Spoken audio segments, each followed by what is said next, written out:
దాని మతం, దాని భాష, దాని చదువు, దాని సాహిత్యం చూసారా? దాని ఆచారం, దాని మర్యాద, రకరకాల ప్రసారం.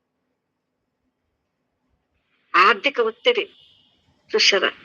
తినే ఆహారం కానించి, నివసించే వాతావరణం కానించి, కుటుంబం కావచ్చు, స్నేహితులు కావచ్చు, అనుభవాలు, ఈ రకమైన అన్ని ప్రభావాలకు లోనైపోయి ఈ మనసు నిబద్ధత అయిపోయింది అనమాట, బంధింపబడిపోయింది అనమాట. అందుకే ఏ సమస్య గురించి ఆలోచించినా మన సమాధానం ఈ నిబద్ధతల నుంచే వస్తుంది అనమాట. ఈ గతం నుంచే, ఈ గతపు చూపు నుంచే మనకి సమాధానం వస్తుంది. చూసారా? ఇలాగే ఉన్నప్పుడు ముక్కైపోయాం కదా ఇక్కడ. అది చూస్తే ఏకం సత్ అన్నప్పుడు ఈ ముక్కగా ఆ సత్తని ఎలా ఎలా ఏదైతే ఉందో ఆ ఉన్నదాన్ని ఎలా చూడగలుగుతాం?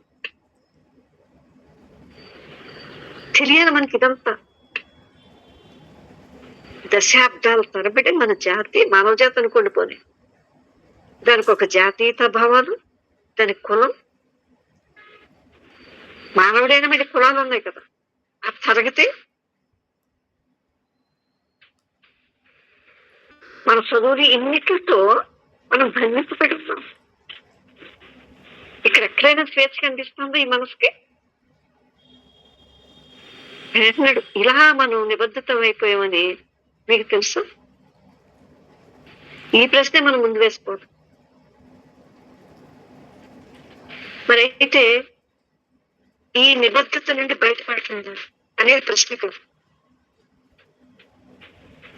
ఎందుకంటే ముందు వేసుకోవాల్సింది ఏంటంటే, మనం దీనిలోంచి ఒకవేళ బయట పడలేకపోవచ్చు.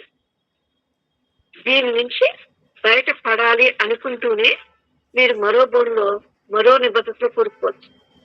అంతే కదా, దీని నుంచి బయటపడాలని ఇంకోటి ఏదో కనిపెడుతున్నాం కదా, మళ్ళీ అక్కడ చిక్కుకుపోతున్నాం అనమాట. ఇది మీకు అర్థమవుతుందా? దేన్ని విడగొట్టకుండా, ముక్కకుండా ఆ ఉండే ఆ ప్రయాణమే చూసారా? ఆ కథలకి ఆ ఉన్నదాన్ని ఉన్నట్టు చూడగలుగుతాం. అది ఎక్కడ ముక్కవకుండా, ఎక్కడ నిబద్ధతకు లోనవ్వకుండా ఉండగలుగుతుంది అనేది ఖచ్చితంగా మనకు తెలియాలి. ఎవరికి వాళ్ళు తెలుసుకోవాలి. చూసారా? ఒక చెట్టు అని చూస్తాం, ఇది ఫలానా చెట్టు అని చెప్పేస్తాం, ఇది మర్రి చెట్టు అని చెప్పుకుంటే చూసారా, అప్పుడు ఇది వృక్షశాస్త్ర సంబంధ తెలివి. అంటే ఆ మాట మీకు చెట్టుకు మధ్య వచ్చి నిలుస్తుంది అనమాట. చూసారు, ఇది చెట్టు ఫలానా అన్నప్పుడు. అప్పుడు నిజంగా చెట్టుని మనం చూడలేకపోతాం.